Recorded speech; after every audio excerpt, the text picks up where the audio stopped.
الصالحين. الحمد لله نحمده ونستعينه ونستغفره ونؤمن به ونتوكل عليه ونعوذ بالله من شرور أنفسنا ومن سيئات أعمالنا. من يهده الله فلا مضل له ومن يضلله فلا هادي له.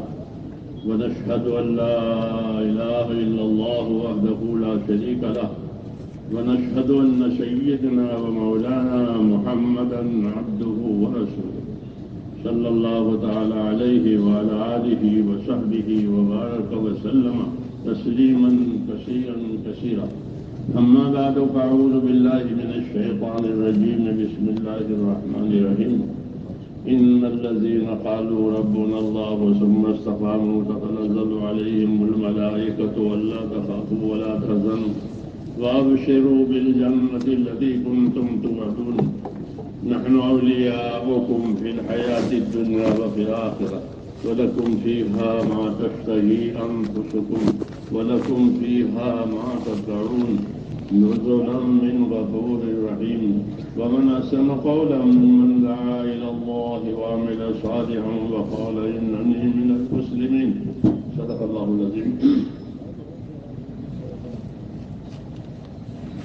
میرے بزرگوں اور پیارے بھائیوں، اللہ آپ کی محبت کو قبول فرماوے. یہ آپ کے ایمان کی نشانی ہے. المؤمن یالف و یولف ولا خیر فی من لا یالف. کہ مومن جو ہوتا ہے وہ محبت کرتا ہے اور اس سے بھی لوگ بھی محبت کرتے ہیں. وہ جو محبت نہ کرے اس میں کوئی خیر نہیں ہے. تو یہ آپ حضرات کی محبت کی علامت ہے.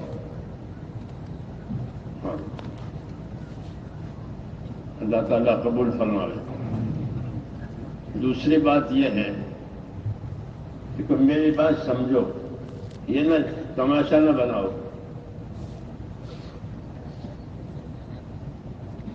تبلیغ کی محنت کا کیا مقصد ہے؟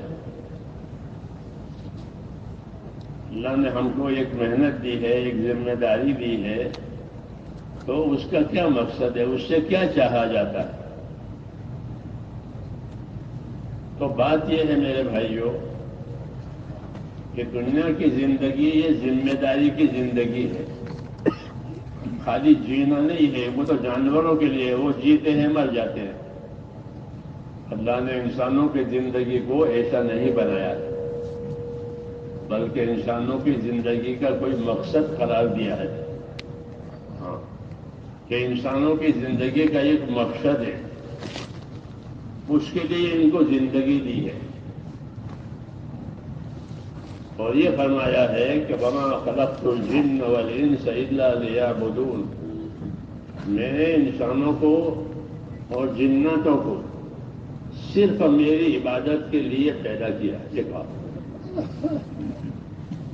آدم علیہ السلام سے پہلے زمین پر جن آباد تھے، پھر آدم علیہ السلام کو اتارا اور انسانوں کو آباد کیا. تو ان کی آبادی کے اور زندگی کا کیا مقصد ہے؟ یہ کہہ رہے ہیں کہ میں نے انسانوں کو جناتوں کو صرف اپنی عبادت کے لیے پیدا کیا. یہ زندگی کا مقصد بتایا. اگر زندگی مقصد پر رہی تو خیر ہی خیر ہے. دنیا میں بھی خیر ہے، آخرت میں بھی خیر ہے. دنیا میں برکتیں ملے گی، آخرت میں بدلہ ملے گا. زندگی اگر دین پر آئی، اللہ کی عبادت پر، اس کے حکموں پر آئی، تو یہ فائدہ ہوگا کہ دنیا میں برکتیں ملے گی، حالات اچھے ہو جائیں گے. آج لوگ حالات سے پریشان ہیں. جی ہاں، حالات کی پریشانیاں اس لیے آتی ہے کہ لوگوں نے اپنی زندگی کی ذمہ داریاں چھوڑ دی ہے. حالانکہ یہ زندگی تو ذمہ داریوں کی زندگی ہے. اللہ نے حیات دی ہے، یعنی زندگی دی ہے، مال دیا ہے، تندرستی دی ہے. یہ سب چیزیں اللہ کی نعمتیں بھی ہیں اور یہ امانتیں بھی ہیں. ہر آدمی کی زندگی اللہ کی امانت ہے. اس کی تندرستی امانت ہے، اس کا مال امانت ہے، اس کی اولاد امانت ہے. یہ کتابوں میں لکھا ہے. کہ یہ سب چیزیں ہمارے پاس امانت ہیں. جب تک چاہیں گے اللہ رکھیں گے، جب چاہیں گے لے لیں گے. امانت ہے. جیسے امانت والا کوئی چیز رکھ کے جائے کہ میں واپس آ کر لے لیتا ہوں، جب آئے گا لے لے گا. ایسے میرے دوستوں مال ہو، اولاد ہو، زندگی ہو، تندرستی ہو، یہ اللہ کی نعمتیں بھی ہیں اور یہ اللہ کی امانتیں بھی ہیں. جب تک چاہیں گے رہیں گے. جب چاہے گا اللہ تعالیٰ آدمی تندرست رہے گا، جب اللہ چاہیں گے بیمار ہو جائے گا. علی فرماتے تھے بیماری اچانک آتی ہے. ہاں کہ رات کو صحیح سویا تھا اور صبح فالج ہو گیا. میرے ایک دوست تھے مکے میں، ہمارے ساتھ جماعتوں میں بڑا درد لگایا تھا اس نے. تو میں مکے گیا تو انہوں نے اپنی خیر خبر پوچھی. وہ عرب تھے، ان کا نام تھا ماتوق. میں نے کہا ماتوق کی کیا خبر ہے؟ ہمارے ساتھ سال لگایا تھا اس نے. ان کا وہ تو بیمار ہے. رمضان کا مہینہ تھا مکے میں، ہم لوگ تھے. رمضان کی راتیں تو کھلی رہتی ہے. تو ان کا ایسا ہے تالابی کے بعد ان کی خیر خبر لے. ایمان کی خبر لینا تو سنت ہے، خیر خبر لینا. جی ہاں، وہی تو ہمارے دوست ہے. تو ان کے پاس گئے تراویح پڑھ کر کے. میں نے پوچھا کیا ہو گیا؟ کہ مجھے مولوی صاحب کیا بتاؤں، رات کو سویا تھا تو صحیح تھا، آدھی رات کو بدن کے نچلے حصے میں فالج ہو گیا. اب وہ بدن کا حصہ ہلتا نہیں ہے، بے جان ہو گیا. یہ میں نے اسے یہ بات سنائی کہ ہمارے پاس جتنی چیزیں ہیں امانت ہے. تندرستی امانت ہے، مال امانت ہے، اولاد امانت ہے. جب تک اللہ چاہیں گے رکھیں. اس لیے اس کو نعمت سمجھ کر استعمال کرو اور امانت سمجھ کر اس کو برباد نہ کرو. اللہ کی نعمت ہے، استعمال کرو. کھاؤ، پیو، پہنو، اوڑھو. اور جو نعمت دین کی دی ہے اپنے آپ کو دین کا پابند بناؤ. یہ دین کی نعمت کا حق ہے. اللہ نے کھانا پینا دیا، حدیث میں ہے کہ اللہ نے کھانا پینا دیا ہے، نعمت دی ہے، تو کھاؤ، پیو، پہنو، اوڑھو. انشاءاللہ نے ہم کو دین دیا ہے تو دین بھی ایک نعمت ہے. تو اپنے آپ کو دین کا پابند کرو. اپنے آپ کو دین کا پابند کرو. یہ دین کی نعمت کا حق ہے. کیوں کہ ہم کو حکم ہے کہ وَلَا تَمُوتُنَّ إِلَّا وَأَنْتُمْ مُسْلِمُونَ. خبردار تمہاری موت اس حالت میں آوے کہ تم اللہ کا حکم مانتے مانتے مر جاؤ. جیسے ابھی مولانا نے فرمایا کہ جیسی زندگی گزارو گے ویسے مرو گے، جیسے مرو گے ویسے اٹھو گے. یہ حضرت عمر لوگوں کو نصیحت کرتے تھے رضی اللہ عنہ کہ یاد رکھو جیسی زندگی گزارو گے ویسے مرو گے، جیسے مرو گے ویسے قبروں میں سے اٹھو گے. اس لیے میرے بھائیوں، زندگی ذمہ داریوں کا نام ہے. آج ہم نے اپنی زندگی کو منچاہی بنایا ہے، منچاہی بنایا ہے. اور یہ بہت نادانی کی بات ہے کہ اپنی زندگی کو منچاہی بناوے، جو چاہے کرے، جو چاہے کھاوے، جو چاہے کمائے. ایسا نہیں ہے، بلکہ زندگی ایک امانت ہے. اور زندگی میں جتنی نعمتیں ملی ہے وہ بھی امانت ہے. اور اللہ تعالیٰ نے ہم کو یہ ہدایت دی ہے اور یہ دعوت دی ہے کہ جو دنیا کی نعمتیں ہم نے تم کو دی ہے اس سے آخرت بناؤ، اس سے آخرت بناؤ. جیسے زمیندار اپنی زمین سے پیداوار لیتا ہے. اگر باغ کی زمین ہے تو فروٹ اور پھل لے گا، کھیت کی زمین ہے تو اناج لے گا اپنی زمین سے. تاجر اپنے کاروبار سے نفع لیتا ہے. کوئی تاجر اپنے کاروبار میں کھوٹ نہیں پسند کرتا، کاروبار میں نفع لے، زمین سے پیداوار لے. ایسے ہی میرے دوستو اپنی دنیا سے آخرت بناؤ. یہ حکم ہے کہ وَابْتَغِ فِيمَا آتَاكَ اللَّهُ الدَّارَ الْآخِرَةَ کہ اللہ نے تجھے جو دنیا دی ہے اے بندے تو اس سے اپنی آخرت بنا لے. تو دنیا دی ہے آخرت بنانے کے لیے، جیسے زمین دی ہے کھیت کرنے کے لیے، باغ بنانے کے لیے، مال دیا ہے کاروبار کرنے کے لیے. اور تجارت کو حلال کیا کہ تجارت کرو. ایسے ہی میرے دوستوں دنیا کی زندگی آخرت بنانے کے لیے دی. ہمارے نام پر رسول صلی اللہ علیہ وسلم کا ایک پیغام ہے، ہم اس پیغام کو بھول گئے ہیں. نبی صلی اللہ علیہ وسلم پیغمبر ہیں تو پیغمبر پیغام دے گا، اپنا اللہ کا میسج سنائے گا. اب تو میسجوں کا زمانہ ہے، آپ کا نام میسج ہے، آپ کا نام میسج ہے. تو ہمارے نام بھی ایک میسج ہے، ایک پیغام ہے. رسول صلی اللہ علیہ وسلم نے پیغام دیا ہے. کیا پیغام دیا؟ ہم کو یہ پیغام دیا ہے میرے دوستوں کہ ان الدنیا خلقت لکم وانکم خلقتم للآخرہ. یہ پیغام ہے کہ ان الدنیا خلقت لکم وانکم خلقتم للآخرہ.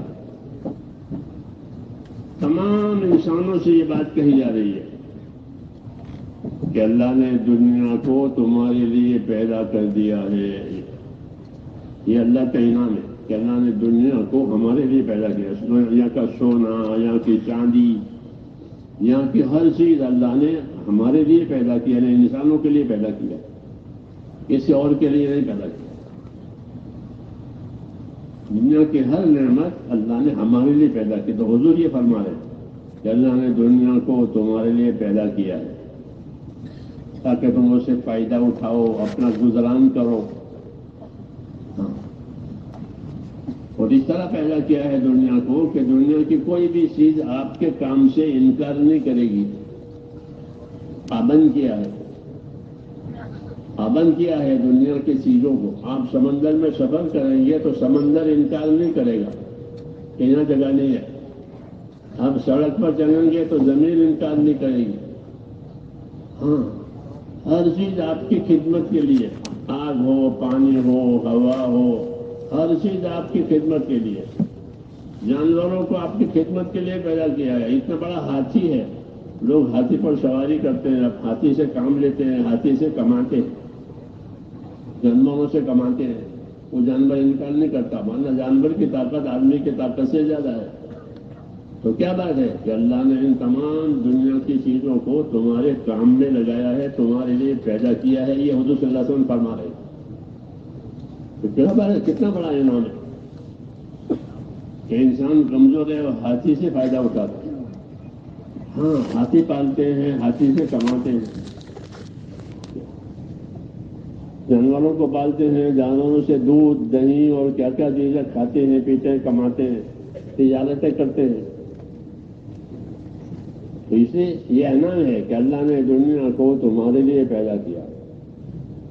تو پہلی بات انعام کی ہے کہ دنیا کو اللہ نے تمہارے لیے پیدا کیا ہے، اور تم کو کہ تم کو آخرت کے لیے پیدا کیا. یہ کہا، یہ ہمارا نام پیغام ہے.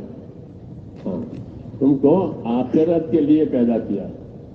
ہم نے کہا ہر آدمی روز روز آخرت کی طرف جا رہا ہے. روز ہر ایک کا ایک وقت مقرر ہے. جب اس کا وقت آ جائے گا وہ اپنے آخرت میں اتر جائے گا. جیسے پیسنجر سفر کرتے ہیں، جب اس کی جگہ آتی ہے تو وہ اتر جاتے ہیں. تو کہا کہ تم کو اللہ نے آخرت کے لیے پیدا کیا، دنیا کے لیے نہیں پیدا کیا. حکومت کرتا ہو، تجارت کرتا ہو، زمینداری کرتا ہو، مزدوری کرتا ہو، کچھ بھی کرتا ہو، وہ آخرت کی طرف جا رہا ہے روز روز جب سے پیدا ہوا.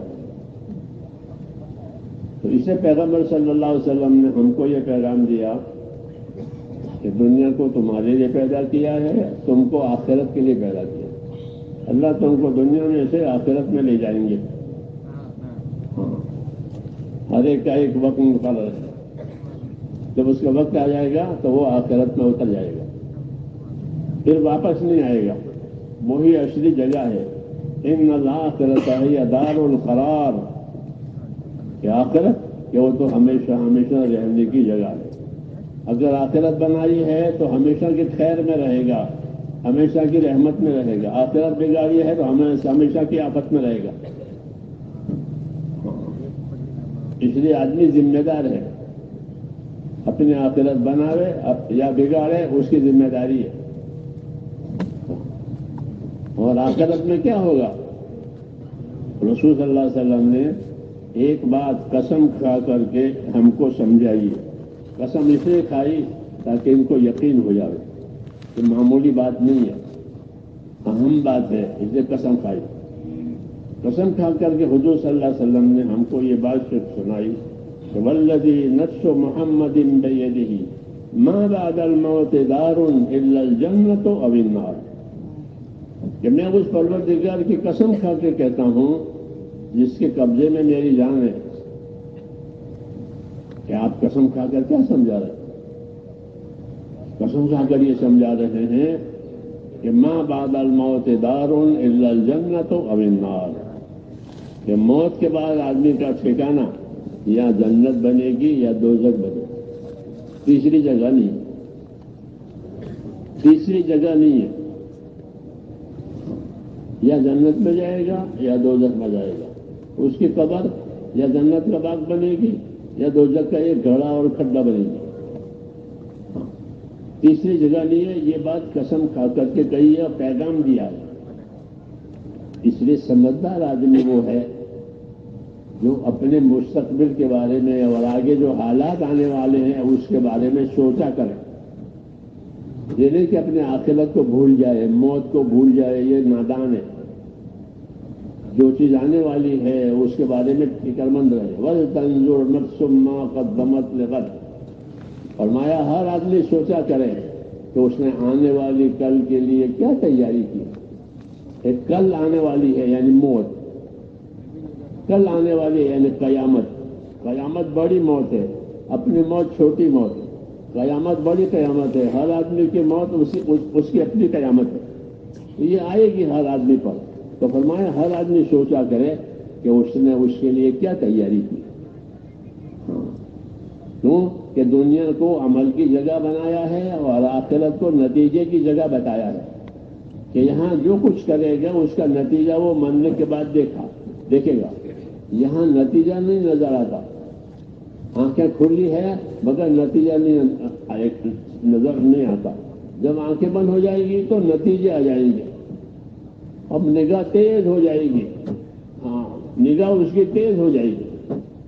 یہاں تو سامنے دکھتا ہے، پیچھے کسی نوجوان سب کچھ دیکھے گا. اس لیے فرمایا کہ سمجھدار آدمی وہ ہے کہ جو اپنی ذات پر قابو کرے. حدیث شریف میں ہے کہ الکیس من دان نفسہ وعمل لما بعد الموت. باہوش آدمی وہ ہے کہ جو اپنی ذات پر قابو کرے. آدمی تمام مشینوں پر قابو کرتا ہے، پاس کرتا ہے، شیلو کرتا ہے، بند کرتا ہے، کھولتا ہے، کرتا نہیں کرتا، مشینوں پر قابو کرتا ہے. تو فرمایا ایسے اپنی ذات پر قابو کرے. کہ اپنی ذات پر قابو کرنے کا کیا مطلب ہے؟ کہ اپنی ذات پر قابو کرنے کا مطلب یہ ہے کہ وہ کام کرے جس سے اللہ راضی رہے، وہ کام نہ کرے جس سے اللہ ناراض ہے. کہ قابو کرنے کا مطلب ہے کہ میں وہ کام نہ کروں جس سے اللہ ناراض ہے. اللہ کا راضی ہو جانا یہ بڑی بات ہے. کہ اللہ راضی ہو گئے، بڑی زبانوں میں اللہ اکبر، کہ اللہ راضی ہو جائے، کہ اللہ کا راضی ہونا بڑی بات ہے. کہ اللہ راضی ہو گئے کہ سارے حالات ٹھیک ہو گئے. اور اللہ راضی کر دے گا بندوں کو، کیونکہ بندوں نے اللہ کو راضی کیا اور انہوں نے اللہ کو ناراض کیا. اللہ کو ناراض کیا. عیسیٰ علیہ السلام سے کسی نے پوچھا کہ سب سے زیادہ ڈرنے کی چیز کیا ہے؟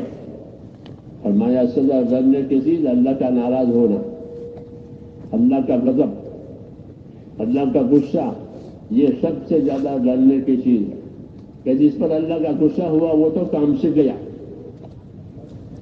اس لیے میرے دوستو آدمی بہت نازک حالت پر ہے. اگر اس نے اپنے آپ کو سنبھالا تو وہ اللہ کو راضی کر لے گا اور ہمیشہ کی رحمتوں میں پہنچ جائے گا. دنیا میں اللہ حالات بنا لیں گے، آخرت میں انعام دیں گے. یہ قاعدہ ہے کہ جب اللہ راضی ہوں گے تو حالات بنا دیں گے. بزرگوں نے لکھا ہے من اصلح ما بینہ و بین اللہ اصلح اللہ ما بینہ و بین خلقہ. کہ جو لوگ اپنا اور خدا کا معاملہ ٹھیک کر لیں گے تو اللہ ان کا اور آپس کا معاملہ ٹھیک کر دے گا. آج لوگ حالات سے پریشان ہیں.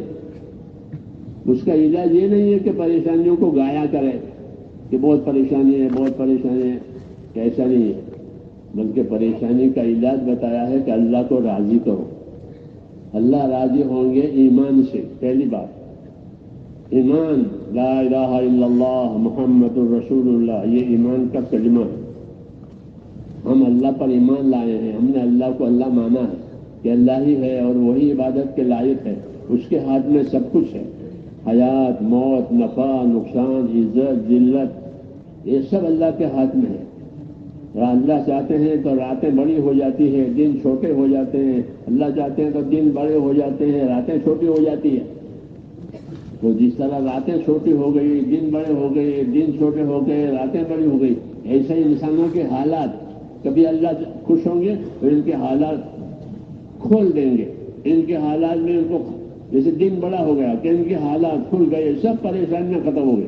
اور کبھی ناراض ہوں گے تو حالات تنگ کر دیں گے، یہ دن چھوٹے ہو گئے، رات چھوٹی ہو گئی. تو رات دن چھوٹا ہونے کو یہ سمجھایا ہے کہ اللہ چاہیں گے تو حالات تنگ کریں گے اور پریشانیاں آئے گی، دشمنیاں ہوگی، بے برکتی ہوگی. اور اللہ ناراض ہوں گے، پریشانیاں ختم ہو جائے گی. پریشانیاں ختم ہو جائے گی، آپس میں محبتیں ہوگی، اسباب میں برکت ہوگی، دعا میں قبولیت ہوگی. یہ سب ہوگا، یہ سب ہوگا، حالات ٹھیک ہو جائیں گے. یہ انعام ہے اللہ کا. اور یہ بات اللہ نے ہم کو سمجھائی ہے. اس دعوت و تبلیغ کے ذریعے سے یہی سمجھنا ہے کہ ہم وہ کام کریں کہ اللہ ہم سے راضی ہو جائے. اللہ ایمان سے راضی ہوگا، اللہ عبادت سے راضی ہوگا. عبادت کے لیے پیدا کیا تو اللہ عبادت سے راضی ہوگا، عبادت سے خوش ہوگا. عبادت میں نماز کا حصہ اور نماز کا درجہ سب سے اونچا ہے. نماز کا درجہ سب سے اونچا ایمان کے بعد. اس لیے نماز ہر ایک کو فرض ہے، غریب ہو، مالدار ہو، بیمار، تندرست، سفر میں ہو، گھر پر ہو، ہر حال میں نماز پڑھے. کہ نماز اللہ کا ایک تعلق ہے ہمارے ساتھ. اس لیے میرے دوستوں، اللہ راضی ہوں گے ایمان سے، اللہ راضی ہوں گے نمازوں سے، عبادتوں سے، زکوٰۃ سے، حج سے، قرآن پاک کی تلاوت سے، اللہ کا ذکر کرنے سے، توبہ کرنے سے، معافی مانگنے سے. یہ تمام وہ کام ہیں کہ جن سے اللہ راضی ہے، اسی کی دعوت دی جاتی ہے. اور اللہ کے راستے میں نکلنے سے، اللہ کے راستے میں نکلنا اور اللہ کے دین کی محنت کرنا یہ ایسا ہے جیسے بارش ہو گئی. بارش ہو جائے گی تو ہر چیز اگے گی، زعفران بھی اگے گا، جو بھی اگے گا، ادنا چیز بھی اگ جائے گی، اعلیٰ چیز بھی اگ جائے گی. بارش ہو گئی. اور بارش نہیں ہے تو پھر کچھ نہیں، سوکھنا پڑے گا، بھوکے مریں گے لوگ. تو میرے بھائیوں، دین ایسا ہے جیسا بارش ہو گئی. حضور صلی اللہ علیہ وسلم فرماتے تھے کہ دنیا میں مجھ کو اللہ نے اپنا دین دے کر کے بھیجا ہے اور میرا یہ آنا ایسا ہے جیسے کہ بارش ہو گئی. ظاہر بات، بارش ہو گئی تو سب کا کام ہو جاتا ہے. زمینداروں کا کام بھی ہو جاتا ہے، کیونکہ زمین اپنی پیداوار نکالے گی، مال نکلے گا، آمدنیاں ہوگی تو کاروبار بھی ہوگا، مزدوروں کو مزدوری ملے گی. اور بارش رک گئی تو سب ٹھپ، کاروبار بھی ٹھپ، مزدوروں کو مزدوری بھی نہیں ملے گی. بارش وقت میں سب کا مسئلہ بگڑ جاتا ہے، روزی کا مسئلہ. کیوں؟ بارش نہیں ہے. پورا ملک پریشان. کیوں؟ کہ ملک میں بارش نہیں ہے. تو اللہ پانی روک دیتے ہیں تو سب پریشان ہو جاتے ہیں، پانی برسا دیتے ہیں تو سب کے لیے سہولت ہو جاتی ہے. حضور صلی اللہ علیہ وسلم یہ فرماتے ہیں کہ میرا دنیا میں آنا ایسا ہے کہ جیسے کہ رحمت کی بارش ہو گئی. رحمت کی بارش ہو گئی. مثل ما بعثني الله من العلم والهدى كمثل غيث. جو علم و ہدایت دے کر پروردگار نے مجھ کو بھیجا ہے، اس کی مثال ایسی ہے جیسے بارش ہو گئی. بارش ہو گئی تو سب کا کام ہو جائے گا، زمینداروں کا، مزدوروں کا، کھیتی کرنے والوں کا، تجارت کرنے والوں کا، حکومت کرنے والوں کا. اور بارش نہیں ہے تو سب کا کام ختم. ہر طبقہ پریشان ہو جائے گا کہ پانی نہیں آیا. ایسے ہی میرے دوستوں، حضور صلی اللہ علیہ وسلم کو اللہ نے دین دے کر بھیجا ہے. اس دین کا بھی ایسا ہے کہ اگر دین آیا تو کیا ہوگا کہ لوگوں میں ایمانداری آئے گی، ہمارا نوکر بھی ایماندار ہو جائے گا، ہمارا مزدور بھی ایماندار ہو جائے گا، ہمارا تاجر بھی ایماندار ہو جائے گا، ہمارا کاشتکار بھی ایماندار ہو جائے گا، مردوں میں عورتوں میں سب میں ایمانداری اور خدا کا خوف آئے گا. وہ اصل ہے. اس لیے میں نے ہم کو ایمان کی محنت کے لیے دعوت دی ہے کہ ایمان کی محنت کرو، اللہ کے راستے میں پھرو ایمان کے، تاکہ اندر ایمان آئے، اور ایمان آئے گا تو خدا کا ڈر پیدا ہوگا. اللہ کا ڈر آ گیا تو آدمی برائیوں سے بچ جائے گا. اللہ کا ڈر آیا ہے تو آدمی خیر کی طرف چلے گا، نمازوں کو قائم کرے گا، زکاتوں کو ادا کرے گا، حج کرے گا، روزے رکھے گا، غریب کی مدد کرے گا، محتاج کا ساتھ دے گا. یہ ساری خیر اس پر ہے، دین پر ہے کہ دین کی محنت ہوئی تو جب بارش ہو گئی. اس لیے میرے دوستوں ہم کو اس کی دعوت دی ہے. کیا دعوت دی ہے؟ اور ہم کو ذمہ داری سمجھائیے. یہ میں نے عرض کیا کہ دنیا ذمہ داریوں کے جاننے، تبلیغ ذمہ داریوں کے سمجھنے کا نام ہے. کہ تبلیغ کا کیا مقصد ہے؟ کہ ہم اپنی زندگی کی ذمہ داریوں کو سمجھیں. اس طرح زندگی کی ضرورتوں کو سمجھے ہوئے ہیں کہ کھانا چاہیے، کپڑا چاہیے، مکان چاہیے، شادی چاہیے، دوا دارو چاہیے. یہ زندگی کی ضروریات کہلاتی ہے. تو جس طرح ہم نے زندگی کی ضروریات کو سمجھا ہے، ایسے میرے بھائیوں زندگی کی ذمہ داریوں کو بھی سمجھیں، تاکہ موت کے بعد جو جواب دینا پڑے گا وہ جواب اس وقت آسان ہوگا جب زندگی کی ذمہ داریاں پوری ہوگی. اگر زندگی کی ذمہ داریاں پوری نہیں ہوگی اور دنیا کی نعمتوں کو کھا پی کے مر گئے ہیں تو مسئلہ مشکل ہو جائے گا. کہ نعمتیں تو ختم ہو گئی اور ذمہ داریاں باقی رہ گئی تو جواب دینا پڑے گا. جواب دینا پڑے گا. ہر آدمی کی قبر، علماء نے لکھا ہے کہ ہر آدمی کی قبر وہ اس کے عمل کا ایک صندوق ہے. جس طرح صندوق اور بکس ہوتا ہے تو بکس میں آدمی سفر میں، گھر میں بکس میں اپنی چیزیں رکھتا ہے. رکھتا نہیں تاکہ ضرورت کے وقت میں کھول کر کے نکال لیں. سفر میں بھی بکس ہے، اس میں اپنا سامان، اپنی چیزیں، اپنی دوا، پیسے، اور گھر میں بھی. تو کہا ہر آدمی کی قبر اس کا بکس ہے. وہ جو عمل کرتا ہے وہ قبر میں جاتا ہے. جو عمل کرے اچھا یا برا وہ اسی قبر میں پہنچتا ہے. جب اس کے لیے اسی قبر کھولی جائے گی تو وہ دیکھے گا کہ یہ میرا عمل ہے، یہ میرا گناہ ہے، یہ میرا گناہ ہے. میں نے فساد کیا تھا، اس کے لیے میں نے عبادت کی تھی، میں نے اللہ کے راستے میں مال لگایا تھا، جان لگائی تھی، ذکر کیا تھا، تلاوت کی تھی، عبادت کی تھی. اس کا یہ جو ایمان دیا تھا اللہ نے لا الہ الا اللہ، حدیثوں میں کہ لا الہ الا اللہ کو کثرت سے پڑھا کرو، اسی پر جینا ہے، اسی پر مرنا ہے. تو یہ کلمہ قبر میں سر کی طرف ہو جائے گا. ایمان سر کی طرف، جو بڑی چیز ہے. اور نمازیں پڑھی تھی کہ وہ سیدھے ہاتھ کی طرف ہو جائے گی. اور روزے رکھے تھے ہر رمضان کے کہ وہ بائیں طرف ہو جائیں گے. باقی اعمال دوسری طرف ہو جائیں گے. اس طرح اس کے جتنے اچھے اعمال ہیں وہ قبر میں اس کے چاروں طرف ہو جائیں گے. تو جب قبر اس میں اس کے اچھے اعمال اس کی طرف ہو جائیں گے تو اب قبر کا عذاب نہیں آئے گا، بلکہ اس کے اچھے عملوں کی وجہ سے اس کی حفاظت ہو جائے گی. یہ سمجھایا ہے کہ القبر و صندوق العمل، ہر آدمی کی قبر اس کے عمل کا صندوق ہے. اور اگر اعمال چھوڑ دیے ہیں، نمازیں چھوڑ دی ہیں، زکاتیں دبائی ہے، ادا نہیں کی ہے، روزے کھوئے ہیں اور دوسرے دین کے کاموں کو کھویا، تبلیغ بھی نہیں ہوئی تو قبر میں اندھیرا ہوگا. ہاں، اور تنگی ہوگی اور گھبراہٹ ہوگی. تنگی ہوگی، گھبراہٹ ہوگی، گرمی ہوگی. ایک دفعہ فرمایا قبر میں گرمی ہوگی. جیسے بجلی چلی جاتی ہے تو گھروں میں گرمی ہو جاتی ہے، بچے پریشان ہیں، چھوٹے بچے پریشان ہیں، لائٹ نہیں ہے. ایسے قبر میں گرمی ہوگی. تو صحابہ نے پوچھا گرمی کا کیا علاج ہے؟ قبر کی گرمی کا کیا علاج ہے؟ فرمایا قبر کی گرمی کا علاج صدقہ دینا ہے. کہ صدقہ دے اپنے مال میں دے تو قبر میں ٹھنڈک ہوگی. اس طرح ہر عمل کا اثر ہوگا. کہ نماز کا نور ہوگا، کہ نماز ادا کی تھی کہ قبر میں نور ہوگا. روزہ رکھا تھا کہ روزہ ڈھال بنے گا. ڈھال ہوتی ہے حفاظت کرنے کے لیے، حفاظت کے لیے کہ روزہ ڈھال بنے گا. اس طرح جو جو اعمال کیے تھے وہ اپنے خیر کے ساتھ اس کے بعد پہنچ جائیں گے. فوجدوا ما عملوا حاضرا، کہ جو عمل کیا تھا وہ حاضر پایا. اس لیے تو اس دعوت اور تبلیغ کے ذریعے سے ہر مسلمان کو اپنی زندگی کی ذمہ داری سمجھنا ہے، کیونکہ یہ سب نتیجے جو سنائے جاتے ہیں حدیثوں میں وہ آئیں گے، آج نہیں تو کل. انما توعدون لآت، کہ جس چیز کا تم سے وعدہ کیا جاتا ہے، جس چیز سے تم کو ڈرایا جاتا ہے، وہ تمہارے سامنے آنے والی ہوگا.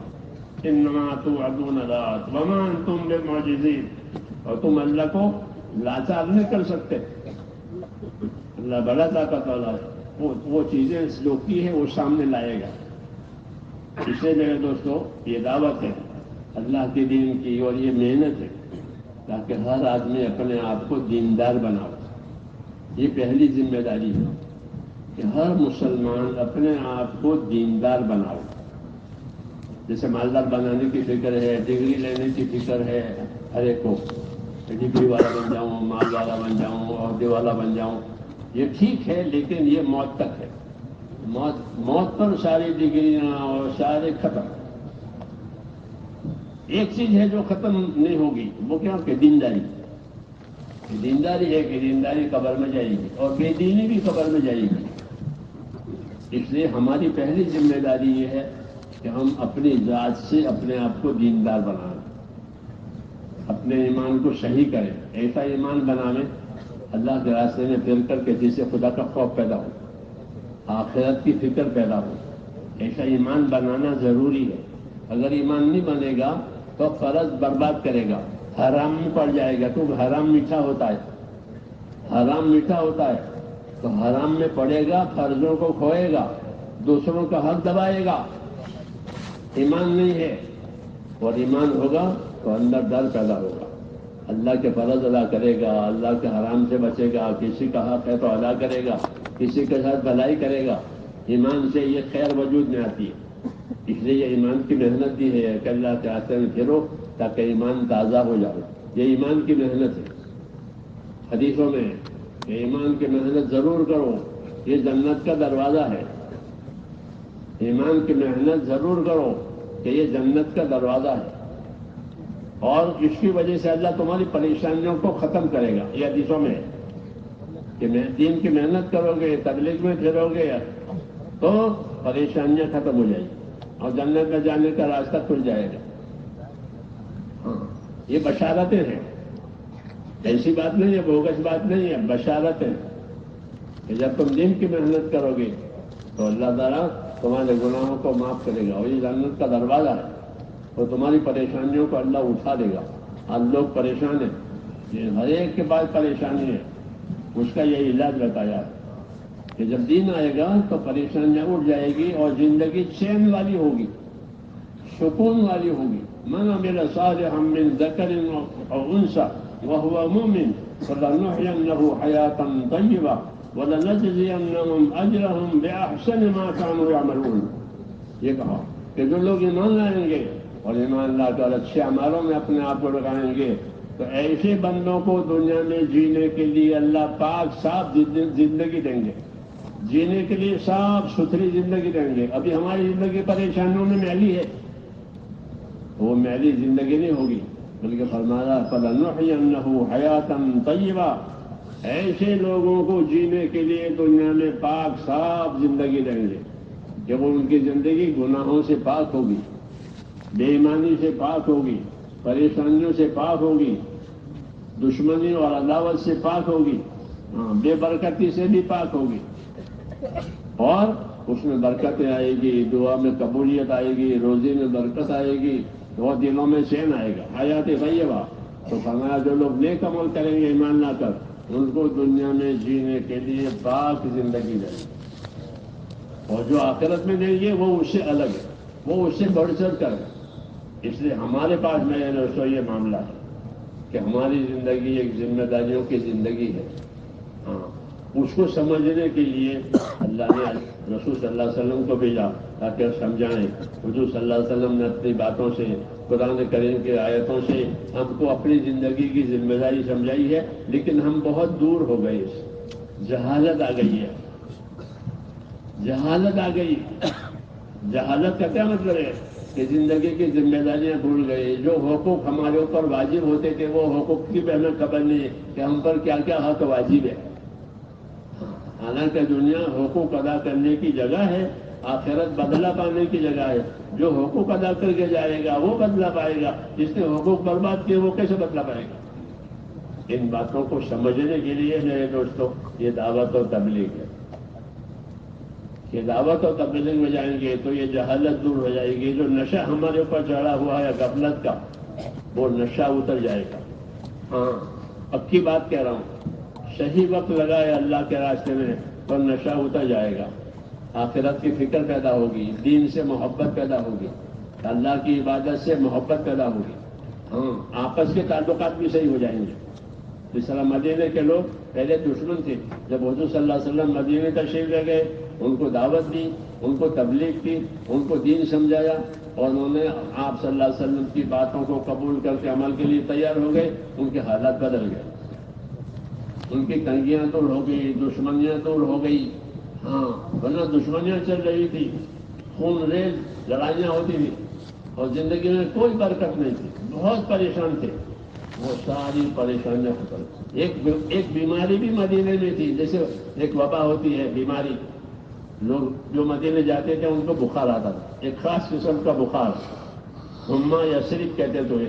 یثرب مدینہ کا پرانا نام تھا. مدینہ کا بخار یہ مشہور تھا.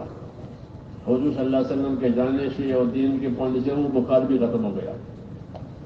یہ سب مثالیں میں نے اس لیے دی ہیں کہ اگر زندگیاں دین پر آئی سارے حالات ٹھیک ہو جائیں گے. مال سے، مرتبوں سے، عہدوں سے حالات صحیح نہیں ہوں گے. اللہ کا وعدہ نہیں ہے کہ مالدار ہو جاؤ تو حالات ٹھیک ہو جائیں گے، ایسا نہیں ہے. دیندار بنو گے تو حالات ٹھیک ہو جائیں گے، یہ وعدہ ہے. یہ وعدہ ہے کہ دیندار بنو گے حالات ٹھیک ہو جائیں گے. وَلَوْ أَنَّ أَهْلَ الْقُرَىٰ آمَنُوا وَاتَّقَوْا لَفَتَحْنَا عَلَيْهِمْ بَرَكَاتٍ مِّنَ السَّمَاءِ وَالْأَرْضِ. یہ شہروں میں رہنے والے لوگ اگر اپنی زندگی پرہیزگاری کے ساتھ گزارے، اللہ کے ساتھ ڈر کے ساتھ گزارے، تابع داری سے گزارے، تو فرماتے ہم آسمان سے بھی برکتیں دیں گے اور زمین سے بھی برکتیں دیں گے. تو حالات جو بنیں گے وہ دین سے بنیں گے. تقویٰ، پرہیزگاری، اللہ پر ایمان، رسول پر ایمان، اس کا یقین کرنا، جو ہوگا اللہ سے ہوگا، پھر اللہ کی تابع داری کرنا، رسول صلی اللہ علیہ وسلم کی سنتوں پر عمل کرنا، اس کی دعوت دینا، یہ چیزیں پیدا ہو گئی تو حالات صحیح ہو جائیں گے. باقی حکومت ملے، مال ملے، کاروبار ملے، اس سے حالات صحیح نہیں، اس سے حالات صحیح نہیں ہوں گے. حالات کو اللہ صحیح کرتا ہے. جیسے بچپنا اللہ دیتا ہے، جوانی اللہ دیتا ہے، بڑھاپا اللہ دیتا ہے. آدمی اپنی مرضی سے بچپنا نہیں گزارتا، اور اپنی مرضی سے جوان نہیں ہوتا، اپنی مرضی سے بوڑھا نہیں ہوتا، بلکہ اللہ زندگی پر حالات قدرت سے لاتے ہیں کہ بچہ بنایا، جوان بنایا، بوڑھا بنایا، بیمار بنایا، تندرست بنایا. تو حالات اللہ پیدا کرتے ہیں.